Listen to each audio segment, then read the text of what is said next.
Sejam bem-vindos. Vamos para a parte 2 do vídeo de mecânica, logo depois da nossa vinheta. Vamos começar falando aqui, gente, do nosso sistema de arrefecimento do motor. Quando nós falamos no sistema de arrefecimento do veículo ou sistema de refrigeração, não gosto de falar em sistema de refrigeração porque fico com medo de algumas pessoas confundirem com ar-condicionado. O sistema de arrefecimento ele é responsável por manter o motor do veículo trabalhando dentro de uma temperatura ideal. O veículo em funcionamento, o motor dele vai gerando um aquecimento. A gente sabe que o aquecimento aumenta a força de repulsão, pode dilatar uma peça, que provocaria atrito e desgaste prematuro no nosso sistema. A fim de evitar isso, o nosso sistema de arrefecimento mantém o motor sempre trabalhando dentro da temperatura ideal. Quando essa luzinha aqui, ela acende no painel, ela está indicando para a gente que o veículo ele aqueceu. Preciso parar o veículo imediatamente, identificar qual o problema e tentar solucionar esse problema. As principais causas de pânico que nós temos no nosso sistema de arrefecimento é a colmeia do radiador suja. Essa colmeia do radiador suja ainda se dá porque muitas pessoas fazem a opção de utilizar água ao invés de utilizar aditivo. Algumas pessoas, eu uso água desmineralizada. A água desmineralizada ela é menos corrosiva do que a água mineralizada, mas é mais corrosiva do que o aditivo. E a água, tanto a que contém minerais quanto a desmineralizada, elas têm uma problemáticazinha que é o ponto de ebulição. Uma ponto de ebulição da água é 100 graus Celsius. O ponto de ebulição de bons aditivos é de 130 a 140 graus Celsius. Então, o correto é você escolher o aditivo adequado ao seu veículo e utilizar aditivo. Isso, sem dúvida, vai aumentar em muito a vida útil do motor do seu carro, principalmente também aí do seu sistema de arrefecimento.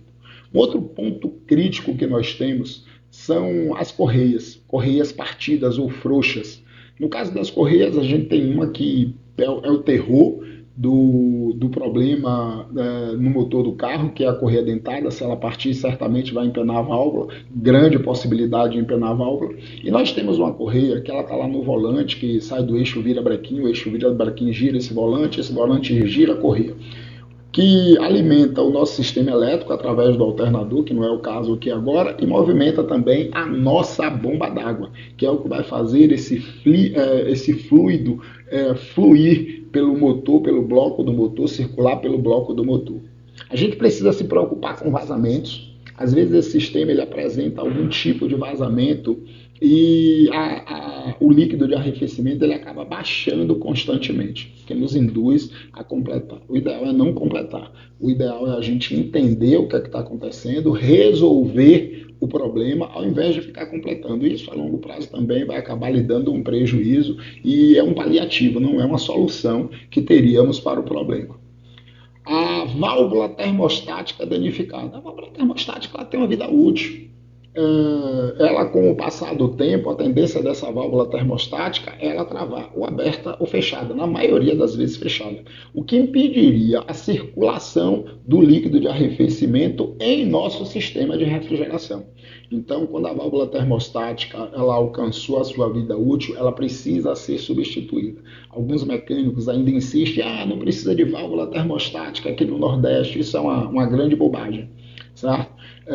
A válvula termostática está ruim, ela precisa ser substituída. E um dos problemas que a gente tem no sistema de arrefecimento são as várias possibilidades de defeito existentes. E se você não escolhe um bom mecânico, uma boa oficina mecânica, ele vai trabalhar em cima da metodologia erro-tentativa, tentando corrigir o problema. A gente tem a bomba d'água, que ela a grande função dela na verdade, é fazer o líquido de arrefecimento ele circular pelo sistema, pegando o que está lá no nosso bloco do motor, jogando em direção ao nosso radiador propriamente dito, e o que está no radiador vai em direção ao bloco, mantendo o bloco do motor trabalhando sempre dentro de uma temperatura ideal. A válvula termostática, quando ela identifica o aumento da temperatura, ela se abre a bomba d'água, que está lá girando devido àquela correia que eu falei para vocês, que passa pelo alternador, suga essa água do bloco, joga em direção ao radiador e a que está no radiador vai em direção ao bloco do motor. Quando essa água mais fria chegou lá no bloco do motor, ela vai encostar na válvula termostática que identifica, que trava e aciona a nossa ventoinha. Essa ventoinha ela vai refrigerar aquele líquido quente, aquele aditivo, né? O correto é que seja o aditivo, chegou lá no nosso radiador e está sendo refrigerado. Todo esse sistema, na verdade, todo o sistema elétrico do veículo, ele é protegido por uma peça chamada fusível. Mas eu vou deixar essa peça fusívelzinho para a gente tratar quando a gente for falar aí justamente do nosso sistema elétrico.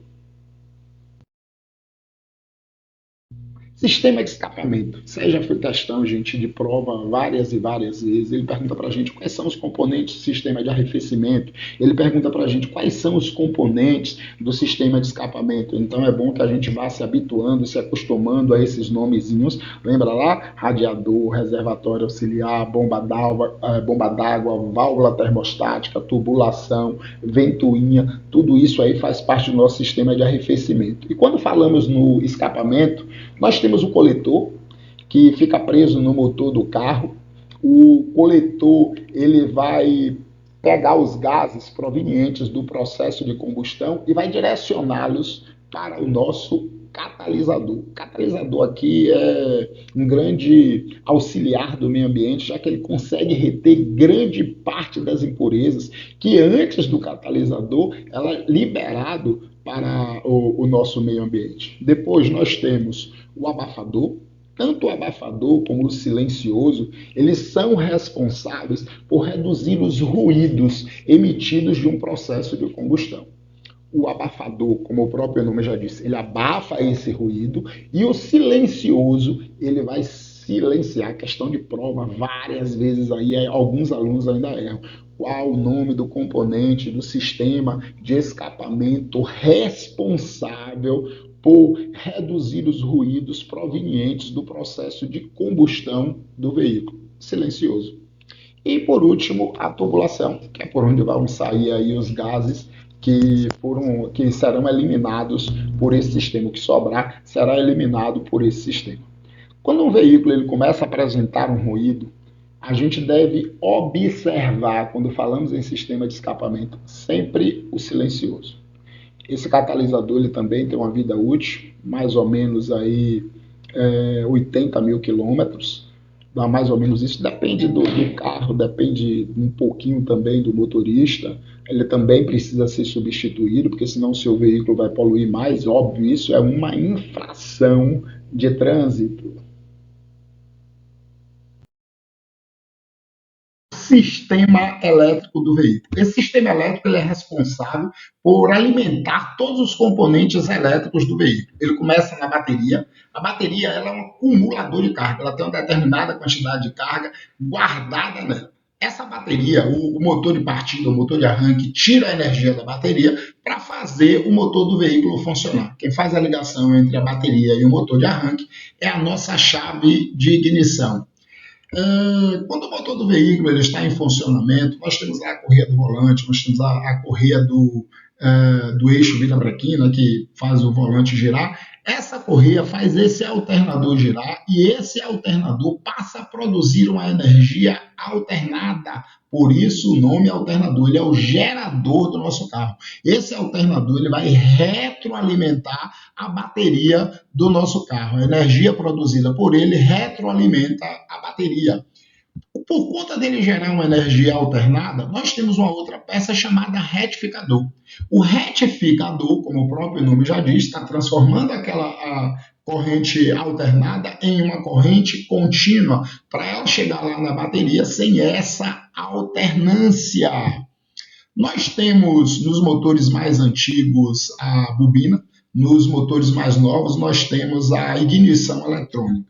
Esse componente aí, ele é responsável por transformar a corrente da bateria e assim conseguir fazer com que a vela libere a centelha. Uma vela ela precisa entre 25.000 a 50.000 volts para liberar uma centelha, só sai da bateria 12 volts. Esses 12 volts vai passar pelo nosso pela nossa bobina, pela nossa ignição eletrônica, para chegar à corrente necessária para fazer a vela liberar uma centelha. Os veículos mais novos hoje aí são todos de ignição eletrônica, não tem mais a bobina. Nós temos o distribuidor, o próprio nome já vai sugerir o que é que ele faz. Ele distribui as correntes elétricas em momentos precisos para cada uma das velas. O distribuidor vai distribuir as correntes elétricas em momentos precisos para cada uma das velas. A vela, como eu disse a você, para ela liberar a centelha, ela precisa de aproximadamente 25.000 a 50.000 volts, vai depender do veículo aí, hoje cada mais carro cheio de componente aí, então a gente precisa de baterias mais potentes, a gente precisa da ignição para fazer essa transformação e fazer a vela liberar essa centelha. Todo esse sistema é protegido pelo fusível. Qual é a grande finalidade que nós temos aqui no nosso fusível? Todas as vezes que uma sobrecarga elétrica ele entrar no fusível, esse fusível vai queimar, impedindo que essa sobrecarga, que essa carga elétrica, ela saia do veículo e acabe queimando um componente. Eu já vi algumas pessoas aí quererem fazer um artifício técnico para armengar esse fusível, eu não recomendo. Conheço história, inclusive, de veículos que pegaram fogo por conta disso. Pronto, meus amigos, encerramos aqui a aula de número 2 e não esqueçam de me seguir lá nas redes sociais. Deixa um joinha também, viu? Até a próxima.